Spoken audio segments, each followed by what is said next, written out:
TMC का IT chief प्रतीक जैन और IUPAC के दफ्तर पर ईडी के छापे को लेकर कलकत्ता हाईकोर्ट में सुनवाई हुई। पहले ईडी की तरफ से याचिका दायर की गई थी और बाद में पश्चिम बंगाल सरकार भी हाईकोर्ट पहुंच गई। लेकिन कोर्ट में सुनवाई के दौरान जो नजारा दिखाई दिया उससे ईडी सवालों में घिर गई है। कोर्ट में टीएमसी की बड़ी जीत हुई है। तो क्या है ये पूरा मामला, देखिए इस रिपोर्ट में। 8 जनवरी को ईडी की टीम कोलकाता के सॉल्ट लेक सेक्टर 5 पहुंची। यहां आईपैक कार्यालय और इसके प्रमुख प्रतीक जैन के लाउडन स्ट्रीट स्थित आवास पर छापा मारा गया। प्रतीक जैन टीएमसी के आईटी चीफ भी हैं। पश्चिम बंगाल में 1 महीने बाद ही विधानसभा चुनावों का ऐलान होना है। ऐसे में वो टीएमसी के लिए चुनाव की रणनीति तैयार कर रहे हैं और जब उनके आवास पर ईडी की छापेमारी हुई तो हंगामा मचना तय था और ऐसा हुआ भी। पश्चिम बंगाल की सीएम ममता बनर्जी मौके पर पहुंच गईं। सीएम की मौजूदगी के बाद ईडी कलकत्ता हाईकोर्ट पहुंच गई। पूरे मामले की सीबीआई जांच की मांग कर दी। तत्काल सुनवाई को कहा। ईडी की तरफ से कहा गया कि सुनवाई जल्दी नहीं हुई तो आसमान टूट जाएगा। सबूतों के साथ छेड़छाड़ हो रही है क्योंकि एक मुख्यमंत्री रेड वाली जगह जाती हैं और अहम सबूत ले आती हैं, जबकि ममता बनर्जी की तरफ से कहा गया कि ईडी के छापे अवैध थे और जांच एजेंसी ने सारी सीमाएं लांघ दी थी। सुनवाई के लिए कोलकाता हाई कोर्ट ने 9 जनवरी की तारीख भी तय कर दी थी, लेकिन कोर्ट में सुनवाई नहीं हो पाई तो ईडी सीधे सुप्रीम कोर्ट पहुंच गई। यहां भी जल्दी सुनवाई की डिमांड की।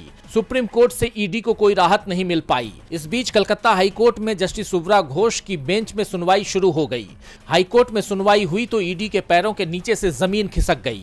5 दिन में ही ईडी ने यू टर्न ले लिया। जो पहले कह रही थी कि जल्दी सुनवाई नहीं हुई तो आसमान फट जाएगा, अब जब हाईकोर्ट सुनवाई कर रहा था तो ईडी की तरफ से सुनवाई रोकने को कहा जाने लगा। ईडी की तरफ से पेश हुए additional solicitor general SB Raju सुनवाई टालने की बात कहने लगे।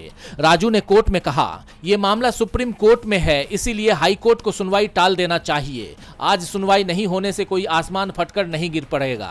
तो वहीं तृणमूल कांग्रेस की तरफ से कोर्ट में पेश हुई senior advocate doctor Menaka Guruswamy ने कहा कि हमारी याचिका केवल राजनीतिक डेटा को सुरक्षित रखने और उसे मीडिया में लीक होने से बचाने तक सीमित है। हम चाहते हैं कि ईडी के पास जो सियासी डेटा है उसे मीडिया में लीक न किया जाए। टीएमसी की तरफ से दी गई इस दलील पर एसजी ने कोर्ट में दावा किया कि छापेमारी में ईडी ने कोई रिकॉर्ड जब्त नहीं किया है। ममता बनर्जी ही सभी दस्तावेज ले गई थी। एडिशनल सॉलिसिटर जनरल राजू की इस दलील पर डॉक्टर गुरुस्वामी ने कहा कि अगर एसजी राजू कोर्ट को ये बता रहे हैं कि ईडी ने कुछ भी जब्त नहीं किया है तो कोर्ट को ये बयान रिकॉर्ड में रखते हुए याचिका को निपटाना चाहिए, जिसके बाद कोर्ट ने टीएमसी के पक्ष में याचिका का निपटारा कर दिया।